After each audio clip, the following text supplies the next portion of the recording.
the tour begins.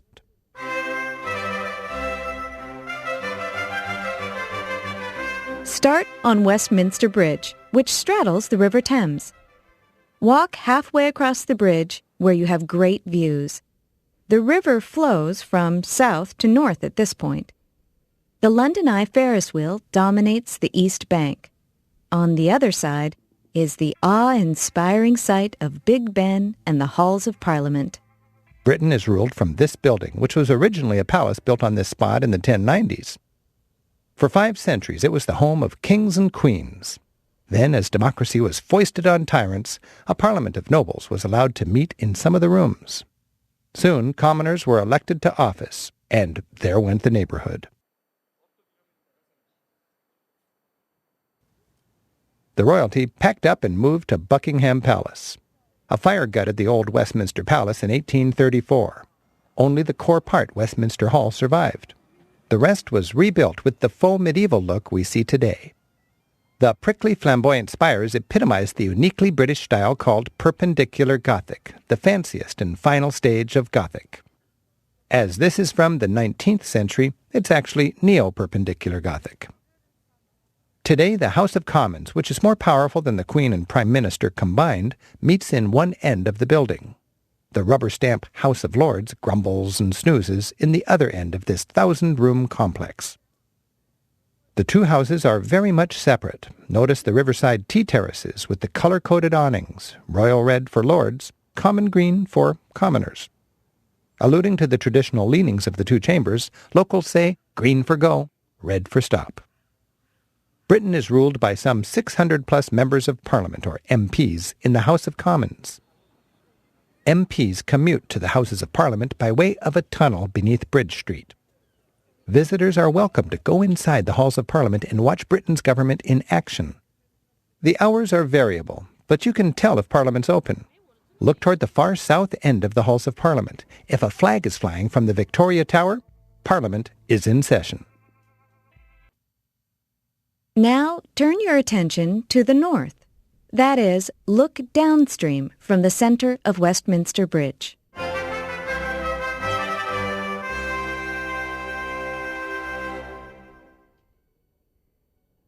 The London Eye and the River Thames. The London Eye observation wheel, 443 feet tall, was built in the year 2000 to celebrate the millennium. As it's designed and spins like a big bicycle wheel, it's not technically a Ferris wheel. It slowly spins 32 capsules, each filled with a maximum of 25 visitors, up to London's best viewpoint. They claim you enjoy 25 miles of visibility on a clear day, which is rare in London. The London Eye was originally nicknamed the London Eyesore, but now it's generally appreciated by locals as a much-needed addition to the city's skyline. Aside from Big Ben, Parliament, and the dome of St. Paul's Cathedral, which is not visible from here, London's skyline is underwhelming. It's a city that wows from within. Next to the wheel sprawls the huge former County Hall building, now a hotel and tourist complex. The London Eye marks the start of the Jubilee Walkway, a pleasant one-hour riverside promenade along the south bank of the Thames. It takes you through London's vibrant, gentrified arts and cultural zone. Along the way, you'll enjoy views across the river of St. Paul's stately dome and the financial district called the City. The River Thames flows swiftly beneath your feet. London's history is tied to the Thames. The river flows 210 miles from the interior of England to the North Sea. London got its start in Roman times as a trade center along this watery highway. As recently as a century ago, large ships made their way upstream to the city center to unload. Today, London's major port is 25 miles downstream, and it's tourist cruise boats that ply this stretch of the river. On either bank of the Thames, you'll see their departure piers. This is an efficient and scenic way to get from here to the Tower of London or Greenwich, both downstream, or to Kew Gardens, upstream. This bridge is relatively new. Until 1750, only London Bridge crossed the Thames. Then Westminster Bridge was built here, and others were added later. Our next stop is the large statue on the west, or Big Ben, end of the bridge. As you walking through that smokeless air, Look along the riverbank. Lining the river beneath the lampposts are little green copper lions' heads with rings for tying up boats. Before the construction of the Thames Barrier in 1982, that's the world's largest movable flood barrier located downstream near Greenwich, these lions monitored the river level. For centuries, high tides from the nearby North Sea made floods a recurring London problem. The police kept an eye on these lions. When the lions drink, the saying went, the city's at risk. Near Westminster Pier is a big statue of a lady on a chariot. She's called Boadicea. Though Londoners call it the first woman driver. Look, Ma, no reins. Ha, ha.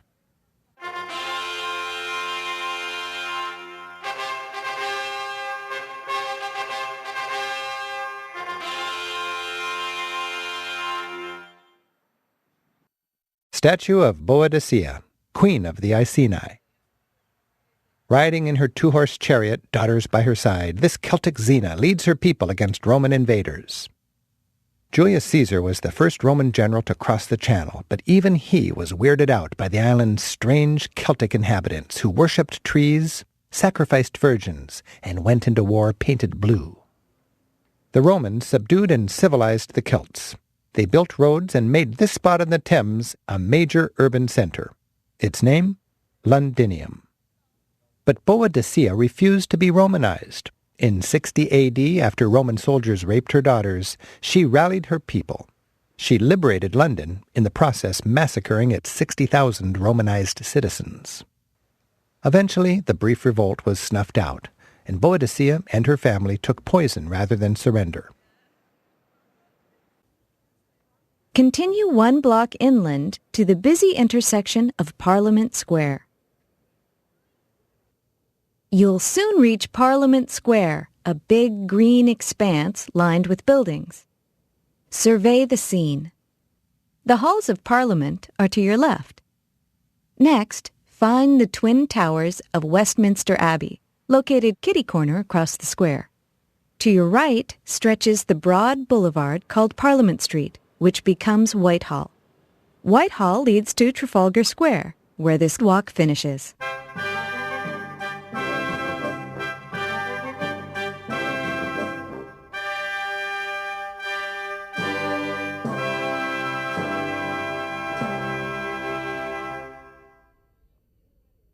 Parliament Square. You're standing at ground zero of Britain's political life ever since medieval times. The square itself is a non-site, except as a stage for demonstrators who gather here to attract TV cameras. This square is the heart of what was once a suburb of London, the medieval city of Westminster. Like Buda and Pest, later Budapest, London is two cities that grew into one. In Roman and medieval times, the city was centered near St. Paul's Cathedral. That was the place where people lived. But in the 11th century, King Edward the Confessor moved his court, the political power, here. He built a palace and a church, or minster, here in the west, creating the city of Westminster. The sandstone-colored Houses of Parliament sit atop the remains of the original Palace of Westminster. Over time, the palace evolved into a meeting place for debating public policy, a parliament. To this day, the Houses of Parliament are known to Brits as the Palace of Westminster. The main entrance is located midway down the long building. If Parliament is in session, the entrance is lined with tourists and staked out by camera crews interviewing members of Parliament for the evening news. Across the square, the two white towers of Westminster Abbey rise above the trees. Westminster Abbey is the most historic church in the English-speaking world, where the nation's kings and queens have been crowned and buried since 1066. Within its stained glass splendor lie 1,000 years of English history, 3,000 tombs, the remains of 29 kings and queens, and hundreds of memorials to poets, politicians, and warriors. Find Winston Churchill's statue on Parliament Square. The man who saved Britain from Hitler is shown wearing his military overcoat and leaning on a cane. According to local tour guides, the statue has a current of electricity running through it. This is to honor Churchill's wish that if a statue were made of him, his head wouldn't be soiled by pigeons. Let's leave the square. Walk north up Parliament Street, which soon changes its name to Whitehall. Rick will explain things as you stroll along Whitehall.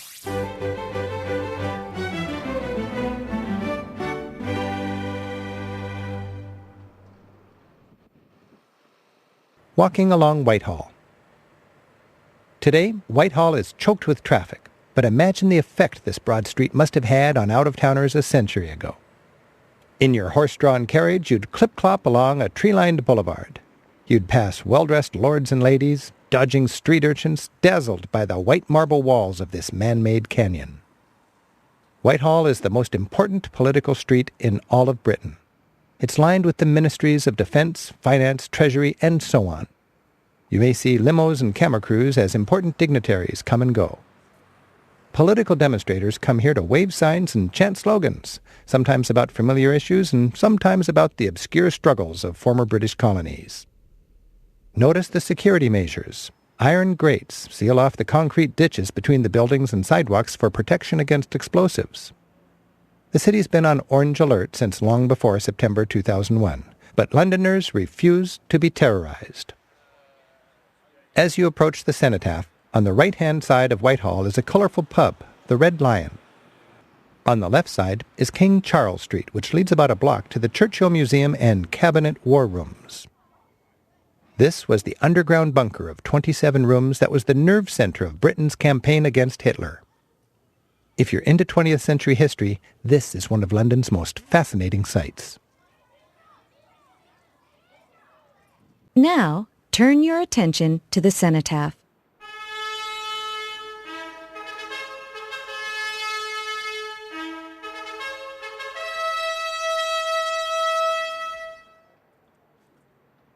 The cenotaph. The cenotaph is an empty tomb. This big white stone monument honors those who died in the two events that most shaped modern Britain, World Wars I and II.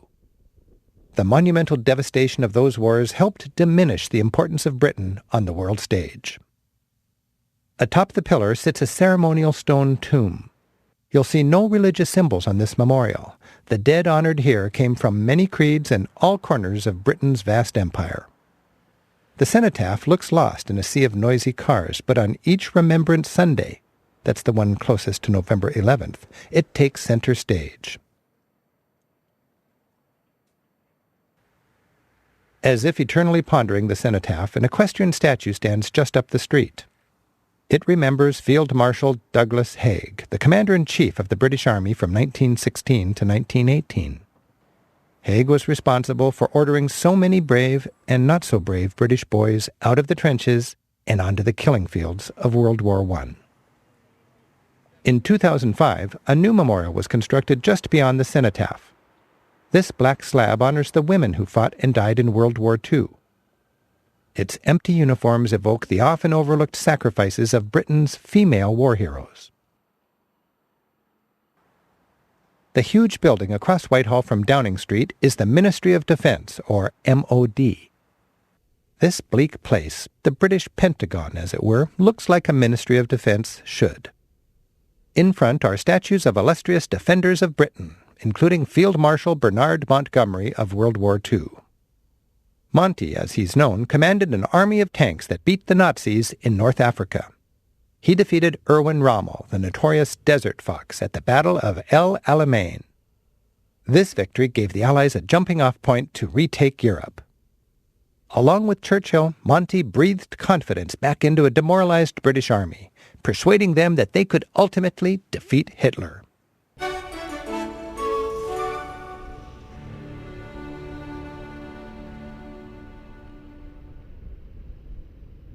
This is the well-protected entrance to Downing Street.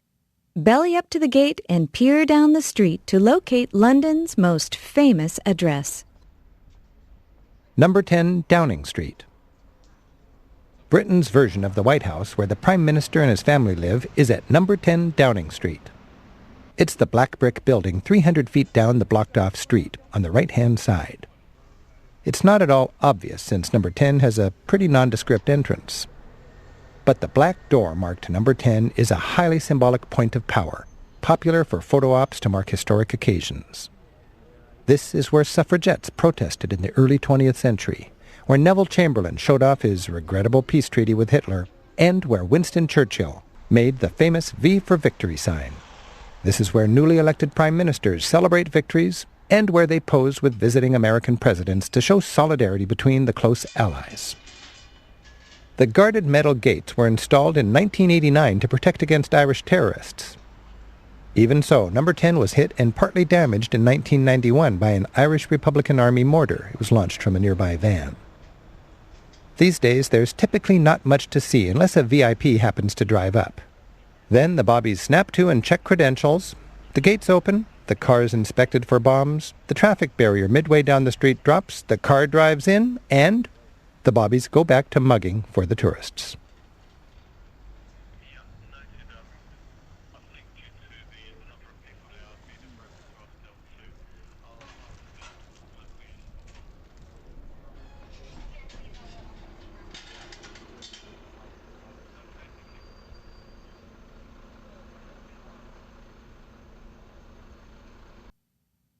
You'll pass by another equestrian statue in the middle of Whitehall. It depicts Field Marshal George, Duke of Cambridge.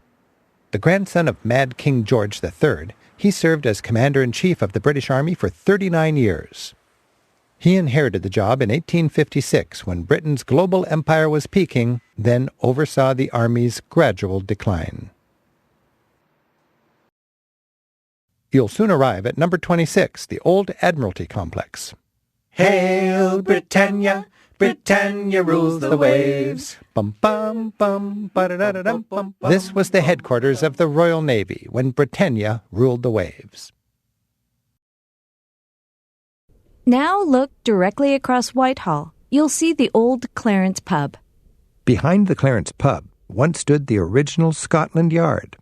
That was the headquarters of London's crack police force in the days of Sherlock Holmes. It got its name from a former Scottish palace that once stood there. Scotland Yard housed London's Metropolitan Police Force, known even today as the Met.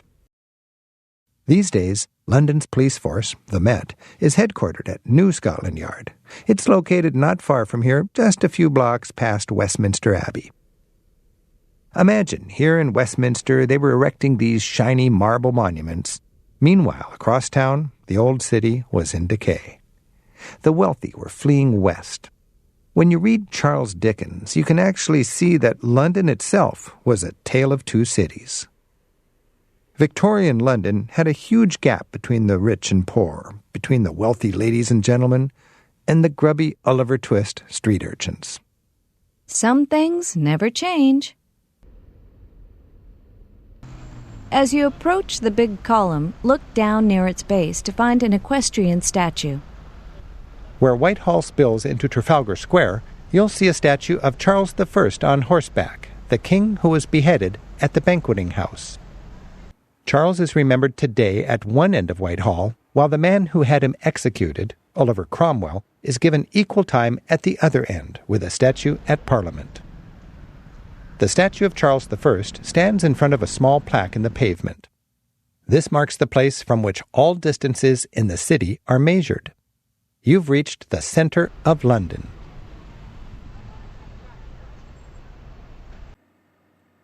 The Banqueting House.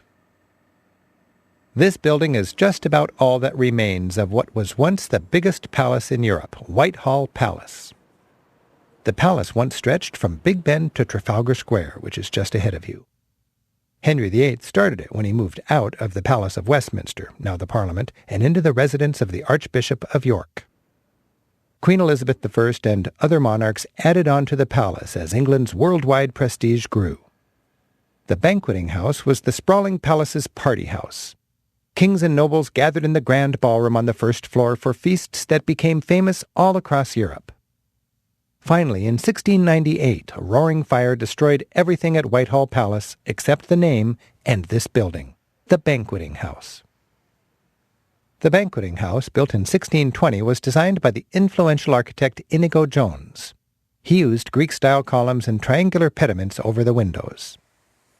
The proportions are perfect. 112 feet wide by 56 feet tall and 56 feet deep. Let's see.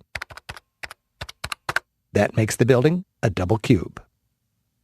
Jones's neoclassical style was revolutionary at the time. But a century later, the banqueting house was the inspiration for countless buildings built all over England in what's called the Georgian style, named for the kings who ruled in the 18th and 19th centuries.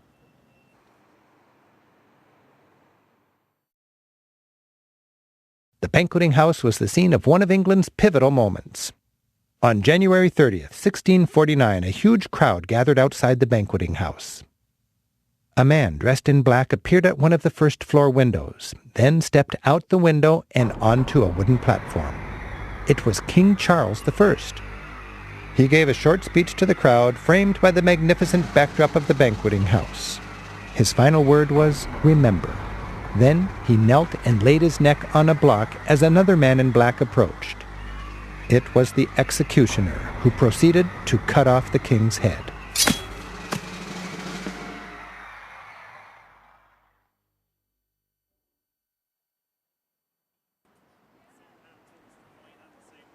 On the left side of Whitehall is the building known as Horse Guards. The entrance is guarded by traditionally dressed soldiers who are also called Horse Guards.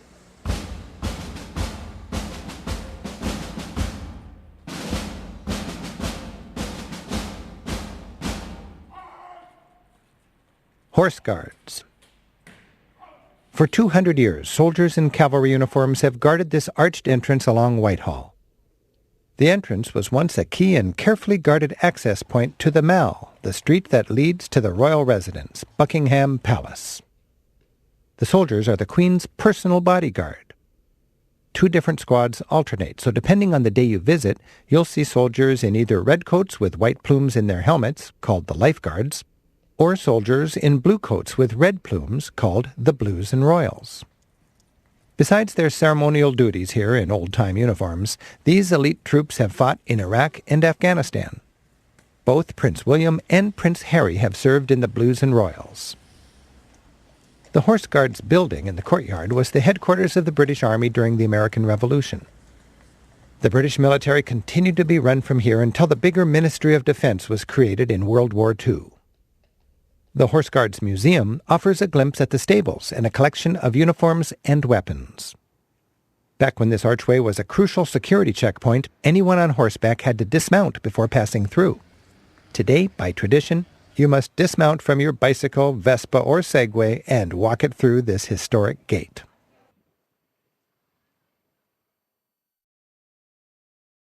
Whitehall opens up into the grand and noisy Trafalgar Square. The square is interesting from every angle and is made to order for interacting with the locals. Start making your way to the top of the square. Our final destination is the high ground in front of the National Gallery, the domed building overlooking the square. Now walk through Trafalgar Square while Rick describes some of the sights.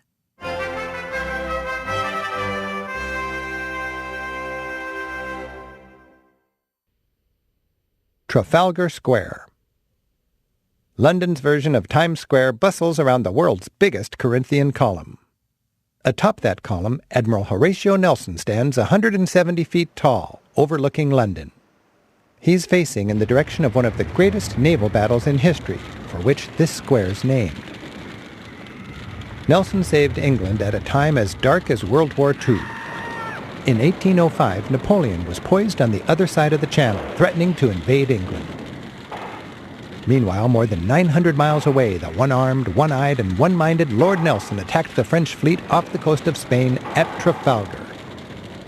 The French were routed, and Britannia ruled the waves. The once invincible French army was slowly worn down, then ultimately defeated at Waterloo. Nelson, while victorious, was shot by a sniper in the Battle of Trafalgar. He died gasping, "Thank God, I've done my duty." At the base of Nelson's column are bronze reliefs cast from melted-down French cannon.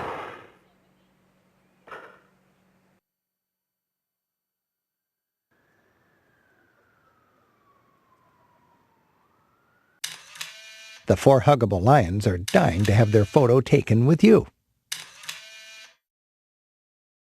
Of the many statues that dot the square, find the empty pedestal on the northwest corner. This is the so-called fourth plinth, which is periodically topped with contemporary art.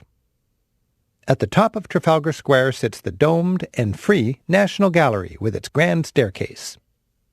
This houses one of the world's great collections of painting, from Leonardo da Vinci and Raphael to Monet and Van Gogh.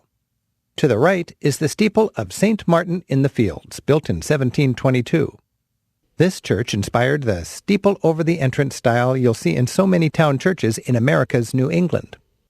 The church is also known for its music. Stop by for a list of concerts. Trafalgar Square is indeed the center of modern London. It connects Westminster, the district known as the City, and the West End. Stand at the top of the square, pan clockwise, and survey the London of today. Looking to the south, down Whitehall, is the center of government, Westminster. Near St. Martin in the Fields Church is the boulevard called the Strand. This takes you past Charing Cross Station, then eastward to the city. Finishing our clockwise spin, Northumberland Street leads southeast to the Golden Jubilee pedestrian bridge over the River Thames. Along this street stands the Sherlock Holmes pub. It's housed in Sir Arthur Conan Doyle's favorite watering hole, with an upstairs replica of 221B Baker Street. We've reached the end of our Westminster Walk. Soak it in. You're smack dab in the center of London, a thriving city built upon 2,000 years of history. We hope you enjoyed your walk through Westminster. Thanks. Cheers. And goodbye for now.